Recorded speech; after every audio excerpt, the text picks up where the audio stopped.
The Alexandrian school is a collective designation for certain tendencies in literature, philosophy, medicine, and the sciences that developed in the Hellenistic cultural center of Alexandria, Egypt during the Hellenistic and Roman periods. Alexandria was a remarkable center of learning due to the blending of Greek and Oriental influences, its favorable situation and commercial resources, and the enlightened energy of some of the Macedonian dynasty of the Ptolemies ruling over Egypt. In the final centuries BC, much scholarly work was collected in the Great Library of Alexandria during this time. A lot of epic poetry, as well as works on geography, history, mathematics, astronomy and medicine were composed during this period. The name of Alexandrian school is also used to describe the religious and philosophical developments in Alexandria after the 1st century. The mix of Jewish theology and Greek philosophy led to a syncretic mix and much mystical speculation. The Neoplatonists devoted themselves to examining the nature of the soul, and sought communion with God.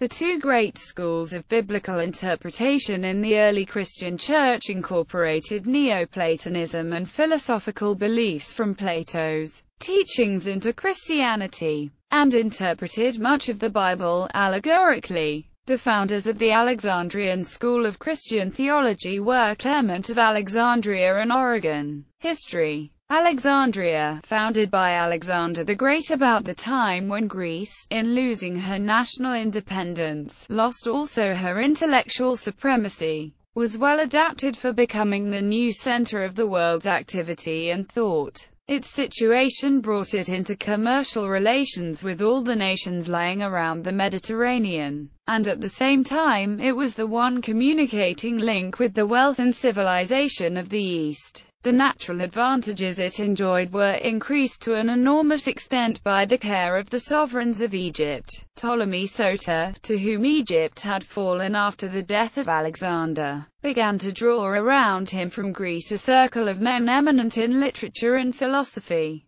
To these he gave aid for them to carry out their work. Under the inspiration of his friend Demetrius of Phalerum, the Athenian orator, statesman and philosopher, Ptolemy laid the foundations of the Great Library of Alexandria and began the search for all written works, which resulted in such a collection as the world has seldom seen. He also built the museum, in which, maintained by the state, the scholars resided, studied and taught. The museum, or Academy of Science, was in many respects not unlike a modern university. The work begun by Ptolemy Soter was carried on by his descendants, in particular by his two immediate successors, Ptolemy Philadelphus and Ptolemy Euergetes. Philadelphus, whose librarian was the celebrated Callimachus, bought up all Aristotle's collection of books, and also introduced a number of Jewish and Egyptian works. Among these appears to have been a portion of the Septuagint. Euergetes increased the library by seizing on the original editions of the dramatists from the Athenian archives, and by compelling all travelers who arrived in Alexandria to leave a copy of any work they possessed. This intellectual movement extended over a long period of years and can be split into two periods. The first period extends from about 306 to 30 BC, the time from the foundation of the Ptolemaic dynasty to the conquest by the Romans. The second extends from 30 BC to the destruction of the Alexandria library sometime before or upon the capture of Alexandria by Amr ibn al, as in 641 AD. The clear differences between these two periods explains the variety and vagueness of meaning attaching to the term Alexandrian school. In the first period, the intellectual activity was of a literary and scientific nature. It was an attempt to continue and develop, under new conditions, the old Hellenic culture. This effort was particularly noticeable under the early Ptolemies. As we approach the 1st century BC, the Alexandrian school began to break up and to lose its individuality. This was due partly to the state of government under the later Ptolemies, partly to the formation of new scholarly circles in Rhodes, Syria and elsewhere. This gradual dissolution was much increased when Alexandria fell under Roman sway. As the influence of the school was extended over the whole Greco-Roman world, scholars began to concentrate at Rome rather than at Alexandria. In Alexandria, however, there were new forces in operation which produced a second great outburst of intellectual life. The new movement, which was influenced by Judaism and Christianity, resulted in the speculative philosophy of the Neoplatonists and the religious philosophy of the Gnostics and early Church Fathers. There appear, therefore, to be two Alexandrian schools distinct from each other. The one is the Alexandrian school of poetry and science, the other the Alexandrian school of philosophy. The term school, however, does not mean that there was company of people united by common principles or by having the same theory of things. In literature, their activities were highly varied. They have only in common a certain spirit or form. There was no definite system of philosophy. Even in the later schools of philosophy, there is a community of tendency rather than of fixed principles. Literature. The character of the literature appears to be a consequence of the fall of Greek nationality and independence. The great Greek works had been the products of a fresh life of nature and perfect freedom of thought.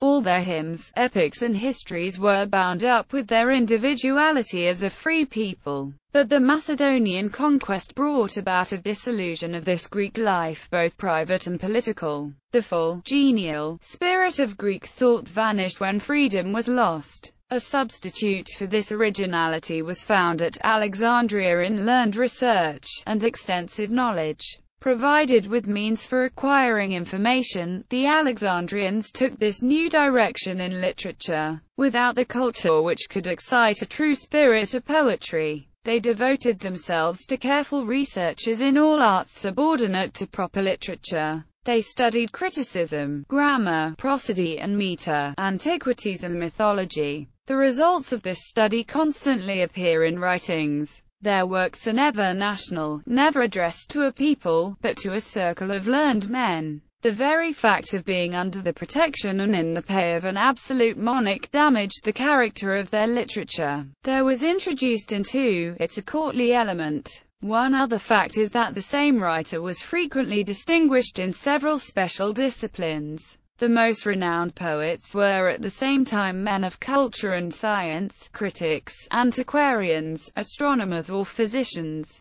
To such writers the poetical form was merely a convenient vehicle for the exposition of the arts and sciences. The forms of poetry chiefly cultivated by the Alexandrians were epic and lyric, or elegiac. Great epics are wanting, but in their place are found the historical and the didactic or expository epics. The subjects of the historical epics were generally some of the well-known myths, in which the writer could show the full extent of his learning and his perfect command of verse. These poems are in a sense valuable as repertoires of antiquities, but their style is often bad, and great patience is required to clear up their numerous and obscure allusions. The best extant specimen is the Argonautica of Apollonius of Rhodes. The most characteristic is the Alexandra or Cassandra of Lycophron, the obscurity of which is almost proverbial. The subjects of the didactic epics were very numerous. They seem to have depended on the special knowledge possessed by the writers, who used verse as a form for unfolding their information. Some, such as the lost poem of Callimachus, were on the origin of myths and religious observances. Others were on special sciences.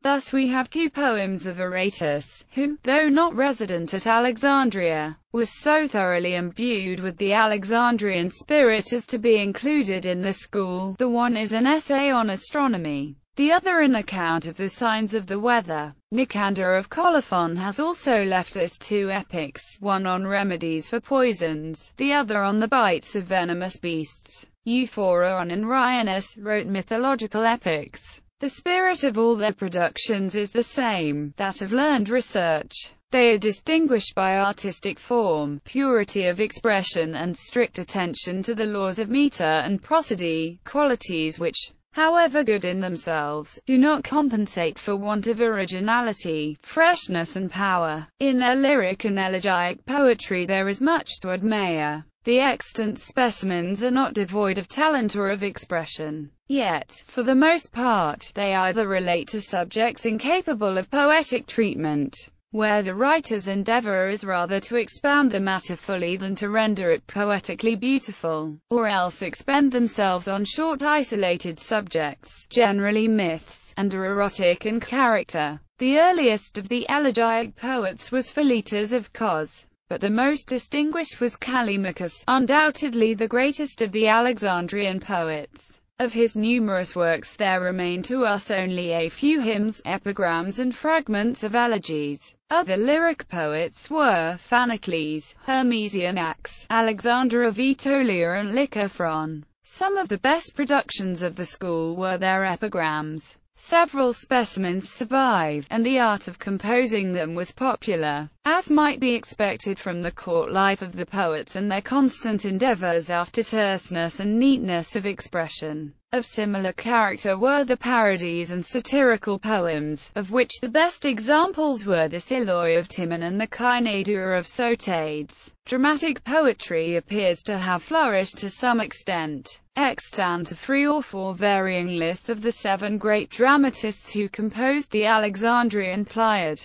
Their works have perished. A cruder kind of drama, the amoebian verse, or bucolic mime, developed into the only pure stream of genial poetry found in the Alexandrian school. The Idylls of Theocritus. As the name of these poems suggests, they were pictures of fresh country life. Alexandrian poetry had a powerful influence on Roman literature. That literature, especially in the Augustan age, can only be understood by appreciating of the character of the Alexandrian school. The historians of this period were numerous and prolific. Many of them, such as Cleotarchus, devoted themselves to the life and achievements of Alexander the Great. The best-known names are those of Timaeus and Polybius. Before the Alexandrians had begun to produce original works, their researches were directed towards the masterpieces of ancient Greek literature. If that literature was to be a power in the world, it had to be handed down to posterity in a form capable of being understood.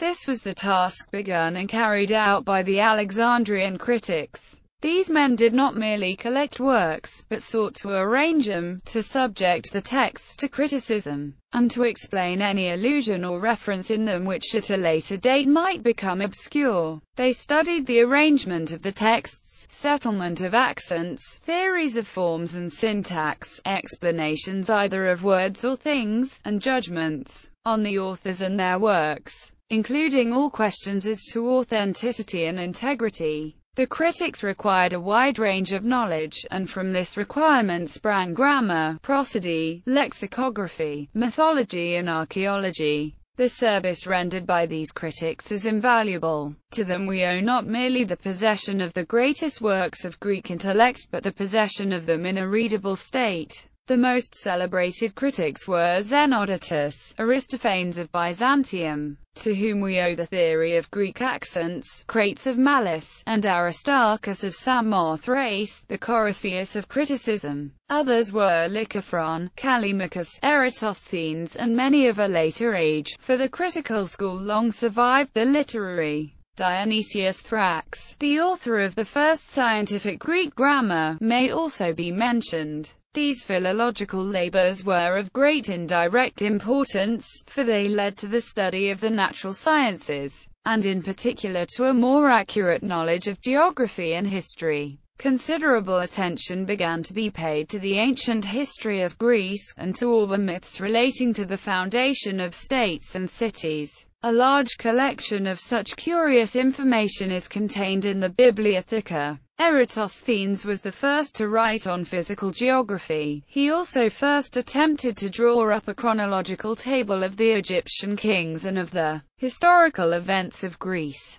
The sciences of mathematics, astronomy and medicine were also cultivated with assiduity and success at Alexandria. but they did not have their origin there, and did not, in any strict sense, form part of the peculiarly Alexandrian literature. The founder of the mathematical school was the celebrated Euclid. Among its scholars were Archimedes, Apollonius of Perga, author of a treatise on conic sections, Eratosthenes, to whom we owe the first measurement of the earth, and Hippicus, the founder of the epicyclical theory of the heavens, afterwards called the Ptolemaic system, from its most famous expositor, Claudius Ptolemy. Alexandria continued to be celebrated as a school of mathematics and science long after the Christian era. The science of medicine had distinguished representatives in Herophilus and Erasistratus, the two first great anatomists. Philosophy. After the Roman conquest, pure literature bears the stamp of Rome rather than of Alexandria. But in Alexandria for some time there had been various forces working, and these, coming in contact with great spiritual changes in the world, produced a second outburst of intellectual activity, which is generally known as the Alexandrian school of philosophy. The doctrines of this school were a fusion of Eastern and Western thought, and combined in varying proportions the elements of Hellenistic and Jewish philosophy. The city of Alexandria had gradually become the neutral ground of Europe, Asia and Africa. Its population, then as at the present day, was a heterogeneous collection of all races. Alexander had planted a colony of Jews who had increased in number until at the beginning of the Christian era they occupied 2/5 of the city, and held some of the highest offices. The contact of Jewish theology with Greek speculation became the great problem of thought. The Jewish ideas of divine authority and the transcendental theories of conduct were peculiarly attractive to the Greek thinkers who found no inspiration in the dry intellectualism of Hellenistic philosophy. At the same time, the Jews had to some extent shaken off their exclusiveness and were prepared to compare and contrast their old theology with cosmopolitan culture. The result was the application of a purely philosophical system to the somewhat vague and unorganized corpus of Jewish theology. According to the relative predominance of these two elements arose Gnosticism, the patristic theology, and the philosophical schools of Neo-Pythagoreanism and Neoplatonism. The first concrete exemplification of this is found in Aristobulus. So far as the Jews are concerned, the great name is that of Philo in the 1st century. He took Greek metaphysical theories, and, by the allegorical method, interpreted them in accordance with the Jewish revelation. He dealt with human life as explained by the relative nature of humanity to God, the divine nature and the existence of God, and the great Logos doctrine as the explanation of the relation between God and the material universe. From these three arguments he developed a syncretism of Oriental mysticism and pure Greek metaphysics. The first pure philosophy of the Alexandrian school was Neo-Pythagoreanism, the second and last Neoplatonism. Their doctrines were a synthesis of Platonism, Stoicism and the later Aristotelianism with a dose of Oriental mysticism which gradually became more and more important. The world to which they spoke had begun to demand a doctrine of salvation to satisfy the human soul. They endeavored to deal with the problem of good and evil. They therefore devoted themselves to examining the nature of the soul, and taught that its freedom consists in communion with God, to be achieved by absorption in a sort of ecstatic trance. This doctrine reached its height with Plotinus. Later followers emphasized theurgy in its unsuccessful combat with Christianity. Finally, this pagan theosophy was driven from Alexandria back to Athens under Plutarch of Athens and Proclus, and occupied itself largely in commentaries based mainly on the attempt to reorganize ancient philosophy in conformity with the system of Plotinus. This school ended under Damasius when Justinian closed the Athenian schools. Neoplatonism had a considerable effect on certain Christian thinkers at the beginning of the 3rd century. Among these the most important were Clement of Alexandria and Origen. Clement, as a scholar and a theologian, proposed to unite the mysticism of Neoplatonism with the practical spirit of Christianity. He combined the principle of pure living with that of free thinking, and held that instruction must regard the mental capacity of the hearer. The compatibility of Christian and later Neoplatonic ideas is evidenced by the writings of Synesius, Bishop of Ptolemais, and though Neoplatonism eventually succumbed to Christianity,